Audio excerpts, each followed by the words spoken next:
He shoots, he scores. Jerome Iginla finally tallies his first and second goals in a Bees uniform, and the Pens will have something to prove this week when they face off with the Bruins for the first time since being eliminated from the Eastern Conference Final last season. All that, plus we'll break down the hit Louis Eriksson took from Sabres' John Scott last week and tell you what consequences Scott could face. Welcome to Bruins Daily TV from Studio 73 at Suffolk University. I'm Veronica Corningstone. And I'm Ron Burgundy.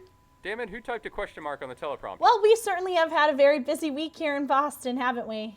Yeah, well, the Red Sox are certainly doing their thing, one win away from the World Series. But looking at the Bruins, they're doing quite well, too. Had a very exciting victory with 0.8 seconds left against San Jose Thursday night. David Krejci coming through in the game winner, and earned Jack Edwards Call of the Week on Bruins Daily earlier this week. So congratulations, Jack. And we also saw the return of Jaromir Jagr Saturday night in a New Jersey Devils uniform. And even though you love him so much, he did burn his former team, I hate to say. He did. It was kind of an exciting game because the Devils had a come-from-behind win, something nobody expected since they were winless up until that point. A little bit disappointing for the Bruins, but it definitely exposed some holes that the team now needs to fill with Louis Eriksson out of the lineup. And one of the holes in particular is the penalty kill. They gave up 4 goals against the Devils on Saturday night, and not having Louis Eriksson not only hurts the team, it hurts that penalty kill in particular because he's a very good two-way forward. Maybe they'll have him back sooner rather than later. He did report to the team earlier this week in practice, but it's going to be a few weeks until at least we see him back on the ice. We can talk about that play for just a second. It happened after Torrey Krug's 4-on-4 goal. Scott attempted to engage with Sean Thornton. Sean Thornton wanted nothing to do with him. And then he, from behind, without Eriksson even knowing he was coming, blindside headshot. It was a pretty nasty hit. Oh, for sure. That's Rule 48 personified, the elbow right to the head. And it looked very, very similar to Matt Cook's hit on Mark Savard a few years ago in a Penguins-Bruins game, ironically enough. And obviously Cook now is in Minnesota, so we don't have to relive that rivalry per se going forward, at least the Matt Cook-Bruins rivalry. But you look at it now, look at Buffalo, how far they've fallen off. And the last thing they needed was John Scott doing anything stupid, and that's what he did. And here's a guy who averages 5 minutes of ice time a night, more penalty minutes than time on ice a night, and he's there for one reason. He's a goon. He's out there to hurt people. And I think that's part of why he feels like he needs to prove himself when he is on the ice. He needs to earn his playing time, and so he does it by doing things like the hit on Louis Eriksson. He has a history of doing things like this as well. He did it with Phil Kessel previously. It's dangerous. It is. And I still don't know how he's on the ice. I don't know how Patrick Kaleta, his teammate, is still on the ice. He's kind of reckless.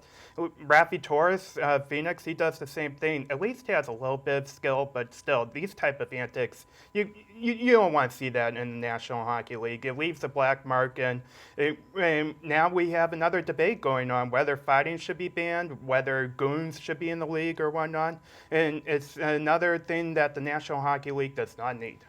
And before we touch on that, you mentioned Kaleta, who's serving a 10-game suspension right now. So you would wonder if Scott even thought about what his teammate did to warrant a 10-game suspension, which is the biggest suspension that's been handed out so far this season. And we wonder how many games he might be suspended. Obviously, he's been suspended for 3 games so far while he awaits his hearing with NHL's Brendan Shanahan on Thursday, October 31st. And he hasn't been suspended a multiple amount of games before either. And so I'm looking at if you have the hearing waiting for a week until you actually had the hit. I think you're probably going to get double digits for John Scott. Here's hoping anyway. I would say the whole season myself, but I think that's going a little too far. I think that's going a little too far as well. Personally, I'd like to see about 15 to 20 games, but I think that's even an overestimate for somebody who's never been suspended for that long previously. Yeah, definitely. He doesn't have that much of a track record in terms of his suspension, but in terms of cheap shots and foul play, he certainly has it. And he mentioned that he didn't intentionally mean to hurt Eriksson, but that's what everybody says when they hit somebody like that and cause a serious injury like a concussion. But it just was such a cheap shot. If I had a nickel for every time he said that on Thursday, I'd be rich. Me too. So going forward in the league brings up an excellent point. Should players like this even be allowed in the NHL? That's I adjust my mustache for the 37th, 38th time. But, in terms of the fine debate, it's going to happen forever. And Sean Thornton made a good point Thursday night before the San Jose game. He was asked on the spot if hits like this would happen if there wasn't any fighting, and his response was, if there wasn't fighting.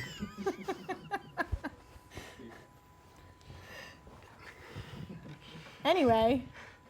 Going forward, and Sean Thornton's response, if there wasn't fighting in the league, then John Scott might not be in the league. At the same time, you could probably find 10 or 15 other guys who can throw that cheap shot like that. So. And I don't think you can outlaw the fighting from the game. It's such a huge part for the guys to be able to defend their teammates. It's a huge part for the fans as well. So you have to let the fighting happen, but as Thornton mentioned, it just can't go too far. And there's still strategy involved in fighting, whether it's to get your team up a little bit after and looking to regain momentum a little bit, or if it's just to light a spark in the first few minutes. We've seen the Bruins do that how many times? Fight within the first 2 seconds, especially Sean Thornton during his career. Well, we can talk a little bit about Eriksson as well now at this point. He's out indefinitely, but with concussions, as we mentioned, it could be a couple of weeks. He was spotted at practice yesterday, this week, so I'm not sure exactly what we're looking at. Your guess is as good as mine right now, and with the concussion histories, whether it's Mark Savard, whether it's as recent as Sidney Crosby, no one knows. So I think they should keep the indefinitely label on him for a time being. Well done, sir.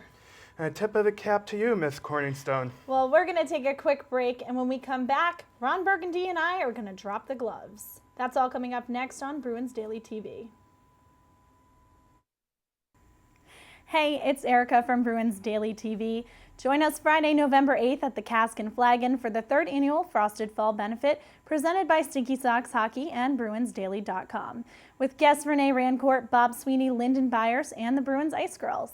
With a performance by 80s cover band Fast Times, Nesson's Dirty Water TV filming, and Samuel Adams sponsoring, it's a night you definitely don't want to miss.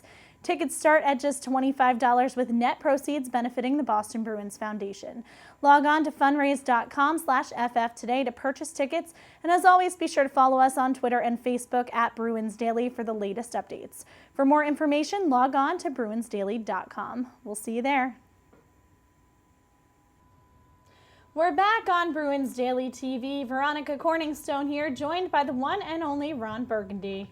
I love scotch. Scotchy, scotch, scotch. Here it goes down to my belly. We're back. Oops. Anyway, it's time for Mr. Burgundy and I to drop the gloves. Each week on Bruins Daily TV, we'll knock around the hottest topics the Bees are facing this week. Mr. Burgundy, are you ready now? Sweet Lincoln Smollett, bring it on. Okay, well, our first topic this week. Who do you think will score more goals before the end of the season, Patrice Bergeron or David Krejci? I'm looking at David Krejci this year. I think he's a point-per-game guy, especially looking at his line mates who are just on fire so far, and that's Milan Lucic and Jerome Iginla. Plus, scoring with 0.8 seconds left against San Jose also helps, so go with David Krejci. I'm going to take Bergie, only because they have the same amount of goals so far this season, and Bergie's playing on a really strong line as well. So they could be neck and neck throughout the season, but I think he'll have a few more at the end. What happens if it ends in a tie? We'll have to figure that out later. I knew milk was a bad choice. Anyway, time for our second topic. With Tim Thomas, Phil Kessel, and Tyler Seguin all returning to Boston in the next week, which of the former Bruins do you think the fans should be most excited to see? Would it be crazy or not crazy to suggest that Tim Thomas is going to be number one? And politics aside, look what he did a couple of years ago during that Cup run. Nothing short of remarkable there. And if you can name another better Bruin that year, name it for me right now. I can't. I have to agree with you. It's Tim Thomas for me. I mean, he was the Conn Smythe winner as well during the Bruins Stanley Cup run. And he certainly deserves the biggest ovation when he comes back to the Garden. There's no doubt about it. He's going to get a nice tribute, I think, from the Bruins management, too. As rough as the end of his Bruins tenure was, I think you can let it all slide right now.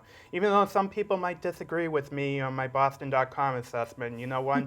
I always forgave Tim Thomas for what he did on the ice. I'm certainly going to do it now.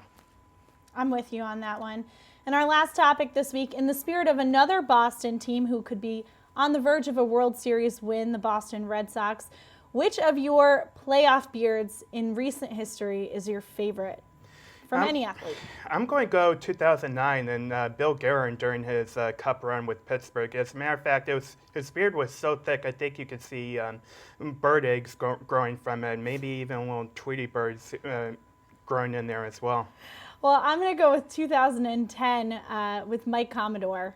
He had a pretty epic playoff beard, if I can remember that correctly. Yes, he did. And let's not forget about the Red Sox, what they've done. And let's look at the beards, too. Mike Napoli, Johnny Gomes, even David Ross. David Ross is great. It certainly is. And best of luck to the Red Sox in Game 6 and potentially Game 7 of the World Series, although I think it's going to end tonight in Game 6. I hope you're right about that. Well, that's all we've got time for today. There's a big ECF rematch tonight, and there's this thing, the World Series, happening. So for Ron Burgundy and all of us here at Studio 73 at Suffolk University, I'm Veronica Corningstone. Don't forget to join us next week on Bruins Daily TV.